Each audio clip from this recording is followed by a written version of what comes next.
Let's get right into it. Number 9. The rubber duck. That little yellow squeaker floating in your bathtub isn't just a toy. In 1992, a shipping container full of them fell off a cargo ship in the middle of the Pacific Ocean during a violent storm. Nearly 30,000 rubber ducks spilled into the water and started drifting with the currents like a tiny plastic invasion. Scientists didn't panic. They got excited. They tracked those ducks for years as they washed up on beaches from Alaska to Scotland, sometimes thousands of miles from where they started. Some even got trapped in Arctic ice and rode it like a slow-motion conveyor belt for over a decade before finally popping free. Oceanographers used the duck's journey to map ocean currents better than most expensive tracking equipment ever could, all thanks to a bath toy nobody meant to lose. Your kid's rubber duck accidentally became one of the most useful science experiments in modern history, and it's still helping researchers understand how the ocean moves today. Scientists nicknamed the spill the Great Duck Spill, and they still get excited every time a faded duck washes up somewhere new decades later. Number 8. The umbrella. For centuries in Britain, men who carried umbrellas were mocked and even attacked in the streets. Carrying one was seen as unmanly, something only for the weak, the overly cautious, or people who simply couldn't tolerate a little rain like everyone else. One British merchant who dared to use one regularly was pelted with garbage by strangers who thought he was being dramatic about the weather. But umbrellas have a much darker chapter too. In 1978, a writer named Georgy Markov was murdered on a London street with an umbrella that had been secretly modified to fire a poison pellet into his leg using compressed gas. He died days later without ever knowing exactly what hit him. Investigators later found the tiny pellet lodged in his leg contained ricin, one of the deadliest poisons known to science, hidden inside something small enough to fit inside a sewing needle. That harmless thing keeping rain off your head was once considered both a fashion crime and, in one very real case, a genuine assassination weapon.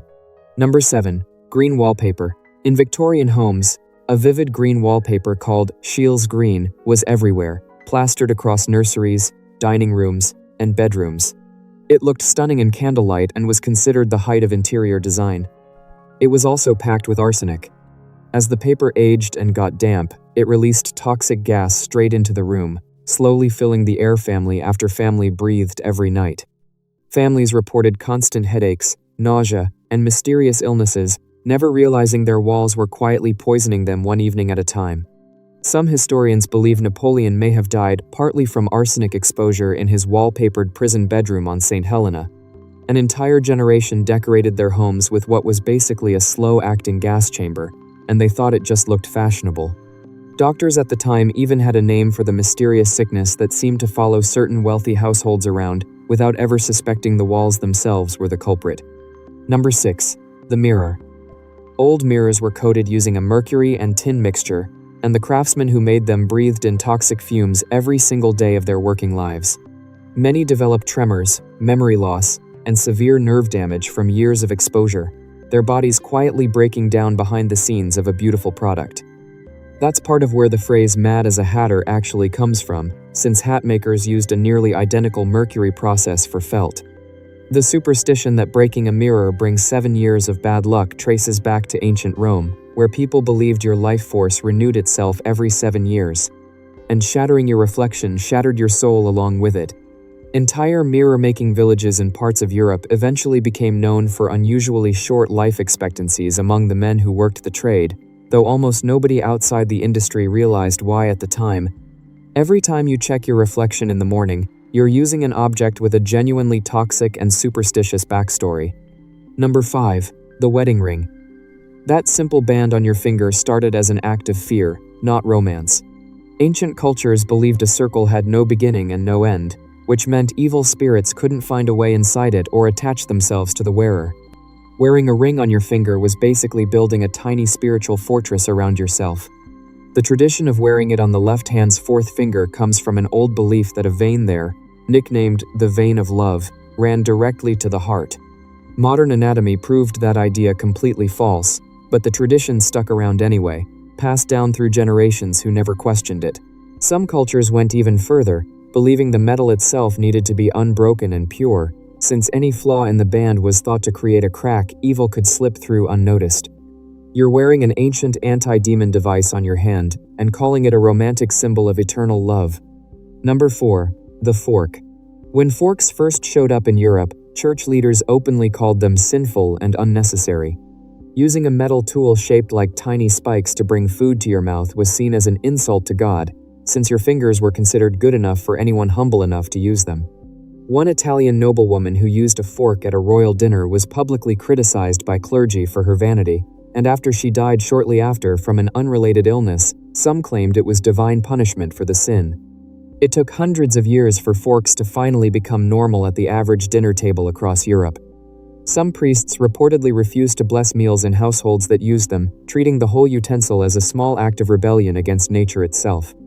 The utensil sitting quietly next to your plate right now used to be considered borderline blasphemous by the entire church. Number 3. High heels. High heels weren't invented for fashion or for looking taller at a party. Persian soldiers wore them centuries ago to help their feet stay locked into stirrups while shooting arrows from horseback during battle. European aristocrats saw the style on visiting Persian delegations and adopted it almost overnight as a symbol of wealth and military status. For a long stretch of history, heels were exclusively a men's fashion statement worn by kings, nobles, and soldiers alike. Only later did the style completely flip and become associated with women instead. Paintings from that era show kings, generals, and noblemen proudly posing in heeled boots, treating the height as proof of status rather than anything remotely feminine. That towering shoe sitting in your closet has a bloody battlefield origin story that has absolutely nothing to do with looking good on a night out. Number 2. The safety coffin bell. In the 1800s, the fear of being buried alive was so widespread that inventors created coffins with a bell attached to a string that ran down into the casket itself. If someone woke up underground, they could theoretically pull the string and ring the bell above the grave to alert a nearby watchman. Cemeteries actually employed workers whose entire job was to sit through the night and listen for those bells ringing. Most of these devices probably never saved anyone, since decomposition gases would make the string useless within just a few hours of burial.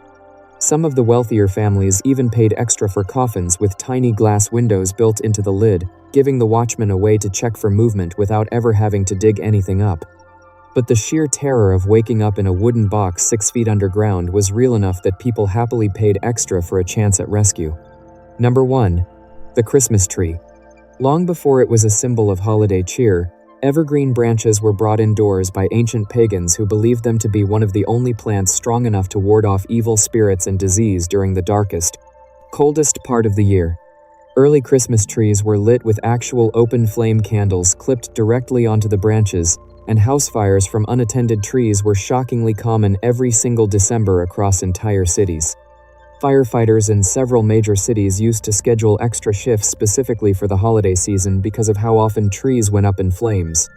Insurance companies of that era reportedly charged higher rates during December specifically because of how often decorated trees ended up burning down entire homes overnight.